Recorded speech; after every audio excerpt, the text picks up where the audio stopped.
This is going to be tricky. I have a lot of car passing in the background. So down. I'm trying to show you guys something super hot engine bay. Actually, I'm trying to show you the steering wreck, especially I'm going to show you this screw. I'll talk about it in a bit. I'm trying to put the camera down. I'll just keep it steady, and I'll use editing to show you the screw. And I'll talk about the suggestions you can find online related to the screw. Again, I'm not sure how well it's going to be, though. I'm trying to do my best.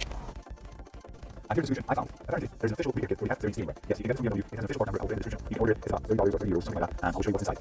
Aside a few items in here, this is the main thing. This is the very same screw I showed you guys that's sitting on the steering wreck or inside. And behind it, it's supposed to be this. Now, the solution is to take whatever is in there now and replace it with this. I'm not sure if it's the same exact part, it's just worn off or it's made of a different material, but that's it. Take the original one out, put this in, use this new wrench, only the same screw.